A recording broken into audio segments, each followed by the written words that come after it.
Aí pega a discussão sobre dosimetria. O Flávio Bolsonaro, não é nem minha opinião, o Flávio Bolsonaro veio a público no último domingo, ou foi no sábado? Foi no sábado, numa coletiva, falar que realmente o Xandão quebrou o acordo. Ele confessa. Cara, ele confessa. Uma coisa é eu dar uma opinião, outra coisa ele confessa.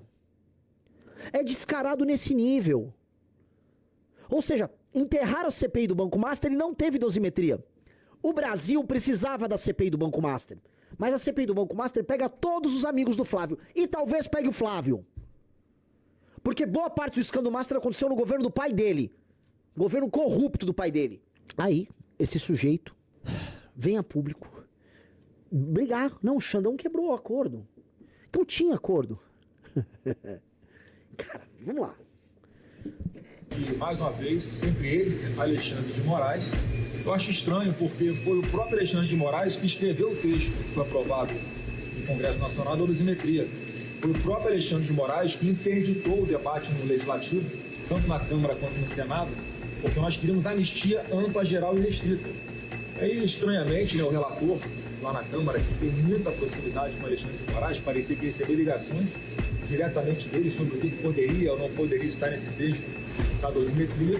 Portanto, feito, segundo o próprio relator Paulinho da Força, dizia que o texto que nós aprovamos na Câmara de Deputados e no Senado foi um texto autorizado pelo Alexandre de Moraes, e agora, muito estranhamente, ele vai dar essa canetada, não sei detalhes, estou sabendo agora exatamente qual foi o fundamento, não sei, mas parece mais uma vez um jogo combinado, mais uma vez é a democracia que fica abalada, é uma decisão do Congresso Nacional, em sua grande maioria, defendendo a lei da anistia, e uma canetada monocrática, mais uma vez, o ministro do Supremo revoga a decisão de nós, os verdadeiros representantes do povo.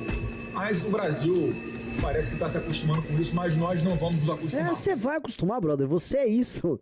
Você é fruto disso. Você só é senador porque você e teu pai fizeram um acordo com o STF e brecaram as investigações sobre o escândalo da rachadinha. Brecaram primeiro com o Dias Toffoli, que tirou as provas coletadas pelo COAF, e depois o Gilmar, de maneira vergonhosa, rasgando a legislação brasileira, falou assim, ó, pra vocês entenderem como parou o negócio da rachadinha. Porque ele fala, não, as investigações pararam, tá? Eu ganhei. Não ganhou nada. É assim.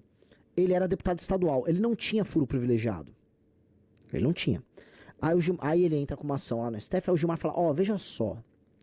Como há uma continuidade no mandato de deputado estadual pro Senado, e o Senado tem foro privilegiado, eu vou tratar como uma continuidade, como se o foro privilegiado que ele tem agora valesse o período que ele era deputado estadual. O Gilmar inventou isso.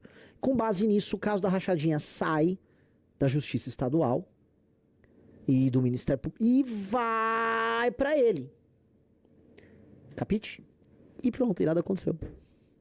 Por isso que a família Bolsonaro faz campanha pro irmão do Gilmar. Por isso que eles nunca falam uma vírgula do Gilmar. O Flávio só está solto por causa do Toffoli e do Gilmar Mendes. Isto é óbvio. Aí vem falar que tá revoltado.